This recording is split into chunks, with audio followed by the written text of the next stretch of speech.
Hey Hello? Paul. Hey Paul, it's Larissa. I had a quick question about the OnRamp class tomorrow. Sure. What questions you have? Well, I saw that there were only 5 sets of 6 to 10 back squats, and the class is 2 hours. What else do you have planned, or is that going to be the entire workout?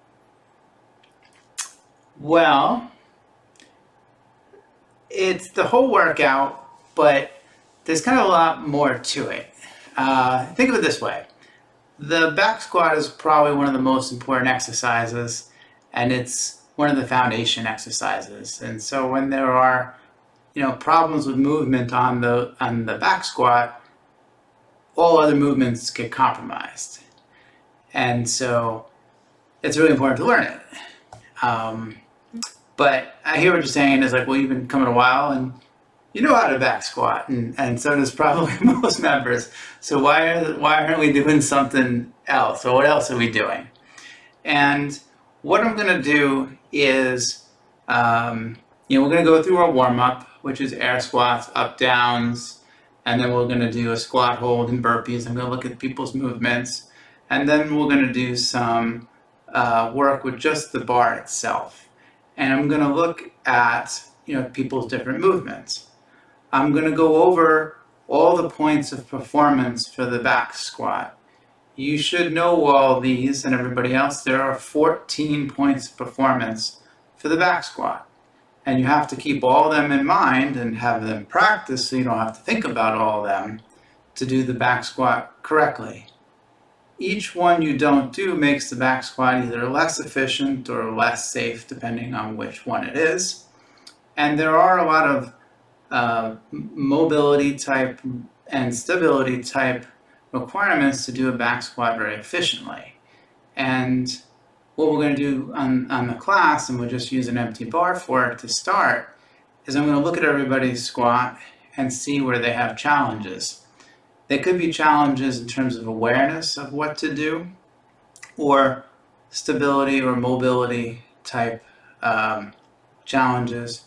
And if it's one of those two, we're going to go through the corrective exercise and the mobility drills that that person needs to do to improve that. Now, since it's a class and I can't do that individually because it's a class, we're all going to do it because, for example, the back squat requires a certain amount of ankle dorsiflexion. Everybody in the class, we can work on calf mobility. I assure you, every person can use that. Does every person need to work on that to do the squat correctly? No, right? But it's fine for every person to work on in a class format. We have to work on bracing. Bracing is really important. We can all get better at bracing, right? And so I'm going to look at the problems that people are having through watching their movement patterns and then build a corrective exercise strategy in class so that everyone starts to do the movement better. And I'm going to, some of these things can't be just fixed in one day or a 2-hour class, but you can then get a set of drills and have some awareness of, I need to work on these skills to improve the squats, right? And then then we're going to have, so we'll go through that, and that could take a varying amount of time depending on how many movement faults that there are. And whether the initial corrective exercises I pick work for that particular person. And then what we're going to do is build up to a working weight, right? And that'll take 10 or 15 minutes, and you'll do the sets to build up that. And a lot of time I find in the OnRamp class, particularly, these are like what we call a heavy day, right? In a heavy day, people don't actually start heavy. They start like medium heavy. And so what will happen is I'll have everybody, kind of work, and I'll look to see if we're there by the speed at which they're moving and what their body language suggests. And in a lot of cases, I expect the class might go like, great, we did these workouts. Okay, now I'm confident you are actually up to the weight that I want you to start with. So now we can really start to work, right? And that's going to depend on the different people. But on a workout like this, there has to be a lot of sets leading up to it to actually execute that movement. And then the rest periods for a workout like this, they're about 4 minutes between sets.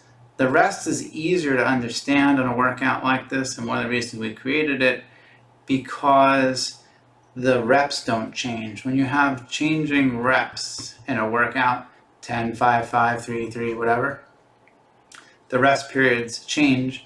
And a lot of times we'll design the workout so it's difficult to kind of get your body up to a max very quickly.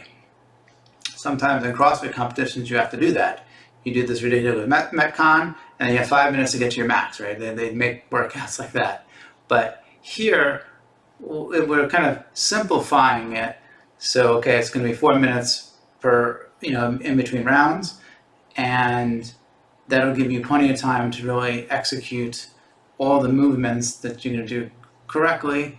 And most likely I'll be able to get everybody to, a new PR on the squat by fixing those mechanics and reinforcing where they need to work in terms of the movement patterns. And if we still have time after finishing just these 5 sets, we will do some stretching and mobility for the squat afterwards. That sounds like a really great class. So, yes, it's just 5 sets of 10 tomorrow. But very informative. I look forward to going.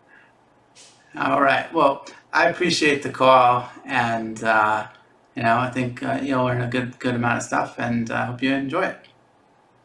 Thanks. I'll see you tomorrow.